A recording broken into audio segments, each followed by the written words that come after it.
Okay, this video is about importing the online shell, and then we're going to take a tour of the online D2L. Okay, so that's obviously very important for the online section. It's all online. So let me share my screen and I'll step you through how to import this.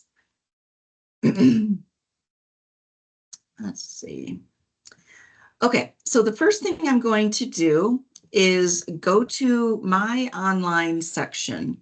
So that is W01. Here it is, W01. I can tell I have not imported anything yet because it just has this generic picture instead of saying ENGR 1000 online. Okay, so I'm going to go into my section. This is how D2L gives it to me at the beginning of the semester. And then I'm going to import the shell. So course admin and import, export, copy components. And then copy components from another org unit. I'm going to search for the offering. So this is ENGR 1000 online shell. There it is. You can tell the department is special courses. This isn't really a course, it's the shell. So, and you should be, I've shared access to the shell with you, so you should have no problem finding it if you go through this process. Okay, so add selected, and then I'm going to copy all components. And this is going to take a hot minute because there's a lot in here. And then after we're done with this, we will offset the dates and go through what you should expect to see and also what you might need to do to look at your online shell and see whether or not it needs to be updated for your department.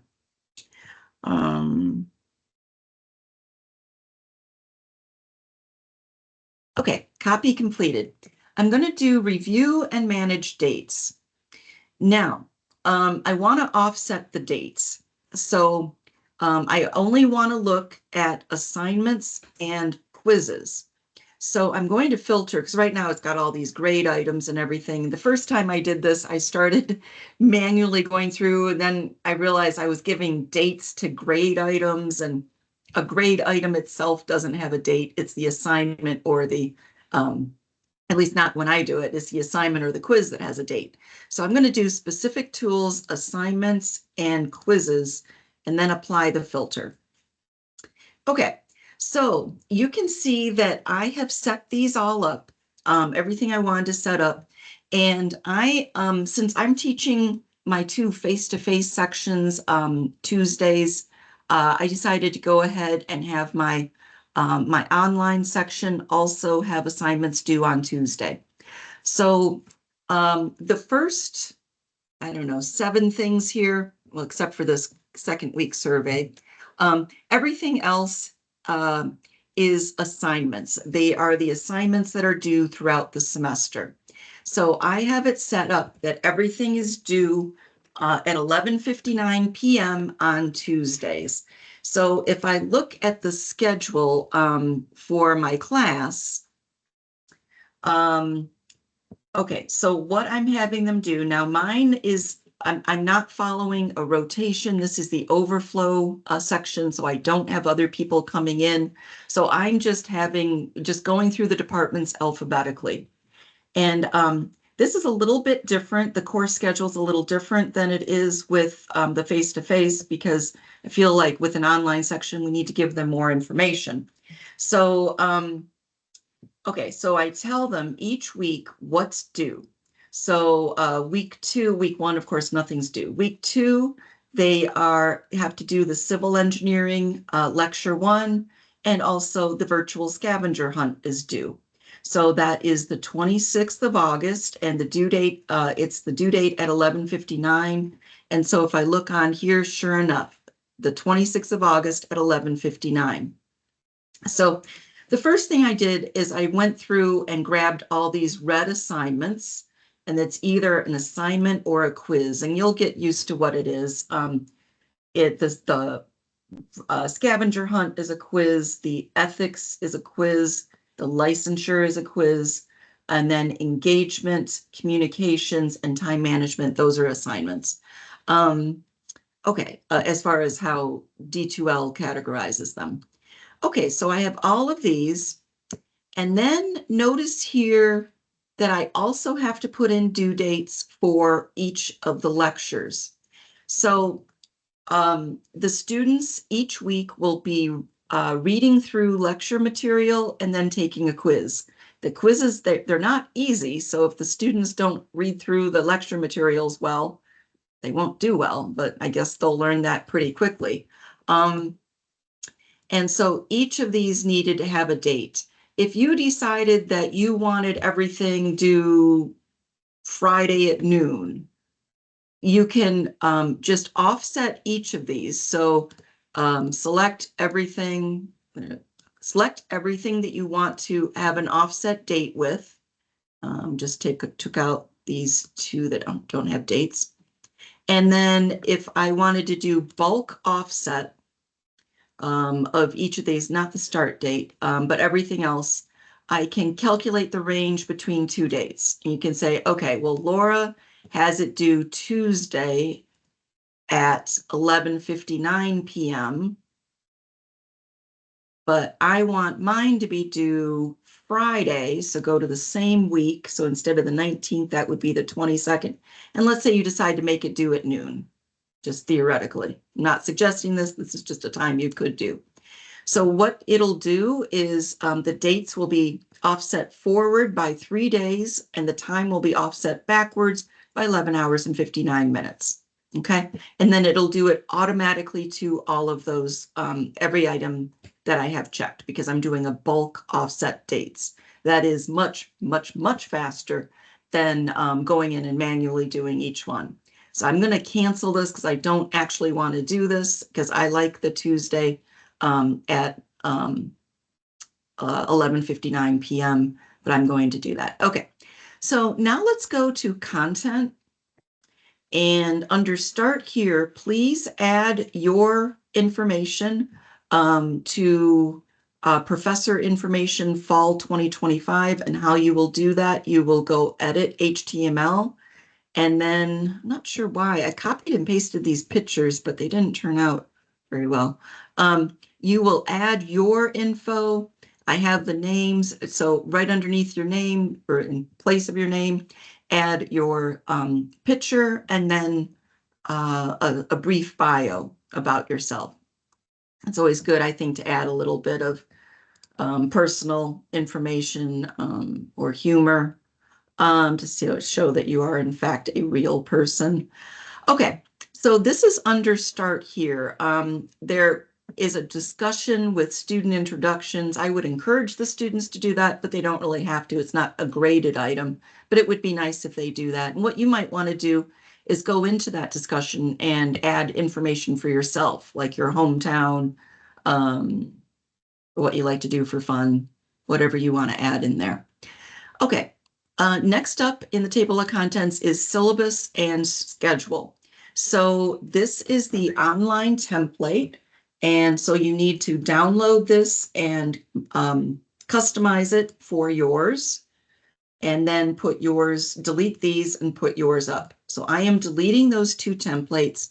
And I already have it done, but I see that I did not save them as PDF. And I like to save everything as PDF so the formatting doesn't get screwed up. So I'm just going to save that as a PDF. And this one as well, syllabus and schedule. Okay, so save as PDF. All right. And then I will put these 2 PDFs in on my D2L. Okay, so I've got, this is section W01. First put in the syllabus. And next I will put in the schedule.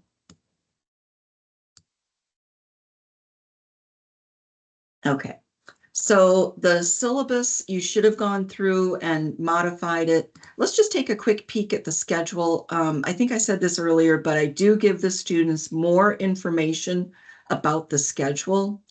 And what you'll need to do is go through the order in which different departments are going to be hitting your section. Again, I don't have other people coming in, so I just left them alphabetical.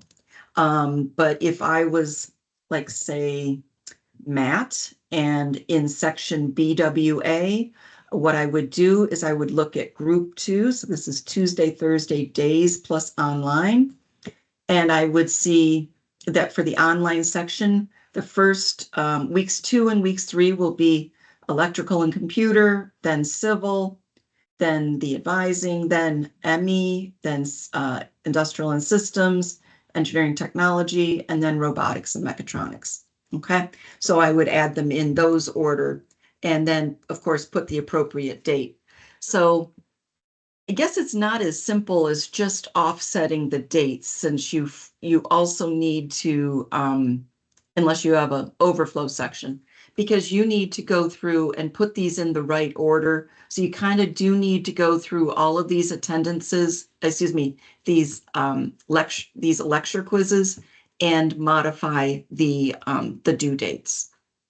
Okay, so how I would do that if I was Matt, and let's say I am Matt here, so I know that electrical needs to be due the 29th and the 5th. I would look in quizzes, go down to ECE, and I would make this one, I would edit it to make it due the 29th. And I would also have it end on the 29th, and then August 29th, and then September 5th. Okay, so that's how you would do that if you wanted to change that. I don't want to change it. Okay, back to content. So let's see, we went through syllabus and schedule. Here are semester assignments, and there's this document that shows what's due of the assignments and when, and then there's more information about the attendance quizzes or lecture quizzes, 50%, and I seem to have to repeat that so often. The students, they just kind of don't get, you know, I don't know. It doesn't seem like it's hard. I guess they're just not listening or paying attention maybe. Okay, so here are all of the assignments. You can go through, you need to familiarize yourself with all of the assignments. And then you can see there, I have them alphabetical here. You might want to put them in order of appearance, whatever you want to do. I really don't think it's necessary. It's kind of tedious to make them all in order of appearance. I just have them alphabetical. So civil engineering lecture 1, go into there. You'll see what the students see. The students will be clicking here and then taking a lecture quiz. Okay, so this is what they will have to do each week. So these should all be visible. Unlike the face-to-face where we keep them hidden, all of this content needs to be visible. As a matter of fact, this content is not available on the face-to-face D2L. We used to have it available, but I made it so it's no longer available. I think it just confuses students. And they're learning what they need to learn during class. Let's see. Discussions, as I said, you might want to start that discussion. You can see all of the assignments. There are 3 assignments. Quizzes, there are 4 like assignment quizzes, and then the rest of them are lecture quizzes from the content. The class list. Okay, so for class list, you need to add everybody who, as a participant, you need to add all of the other instructors in your group. So this is mine from W01. So, well, actually, I don't have to do that. If I was, say, Matt, again, the section BWA, what I need to do is I need to make sure, Matt would need to make sure that he adds me. Well, everybody needs to add me, but me, Kathy, Ben Klein, Ben Tolbert, and Larry. They all need to be added into to be able to see his section. And I'll talk later about what you should do when you're covering an online section. So in addition to adding, so Matt would need to add everybody that's in his group. And then also needs to add just me and Jessica Martinez. I happen to be in that group, me and Jessica Martinez. So let me show you how you would add somebody, and you need to set them as secondary instructor. So I'm looking for Jessica Martinez.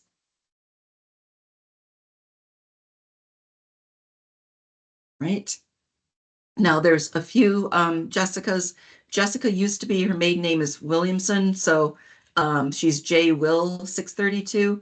So secondary instructor for this section.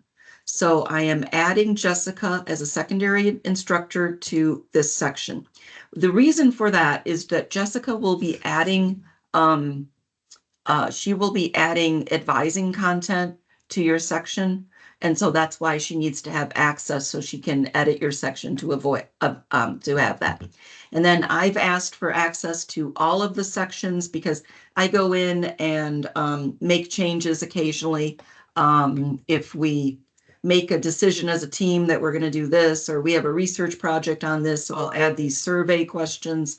But I do need, as the course coordinator, to have access to your degree work, your digital, your D2L. Okay, so I just needed to add Jessica because I'm not having everybody else float in and out. And so see, everybody's there is student except for Jessica. And then if I scroll down, of course, I'm listed as instructor. Okay, so that's class list. Grades. Okay, so on grades, a couple of things.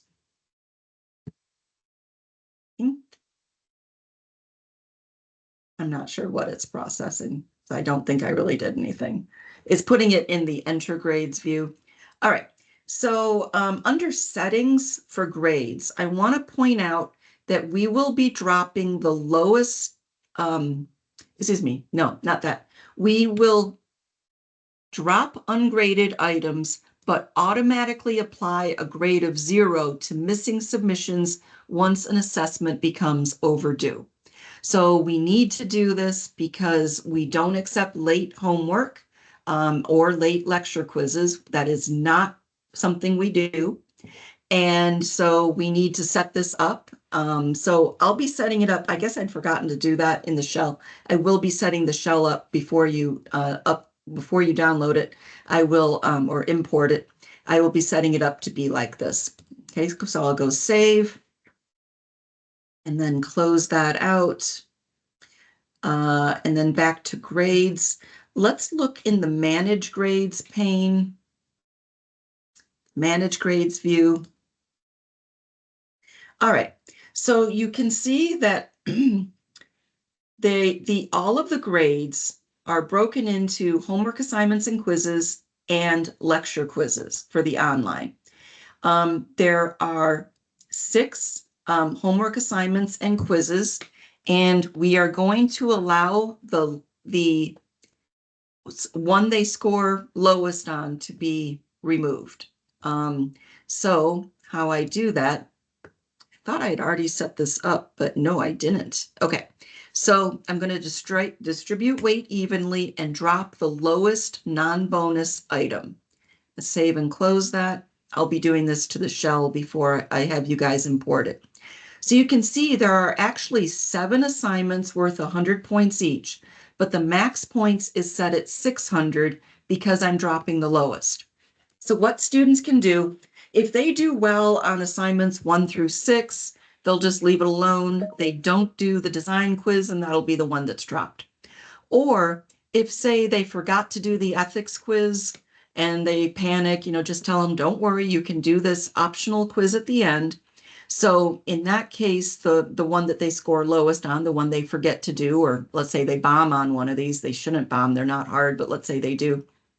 It's usually that they forget to do it. So then this will remove the lowest grade. Okay. And I am also going to do that with lecture quizzes. So lecture quizzes, I also want to, oh, it's already set up. I want to remove the lowest one. Okay, and that way, if they don't get one done on time, it's okay.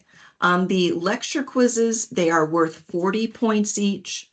And this is unlike the face-to-face. And face-to-face attendance is 10 points, but in the lecture and the virtual, the online, they are worth 40 points each. Okay, so that looks good. And I guess that's all I've got here. So I will stop sharing and turn off my my video. Thanks.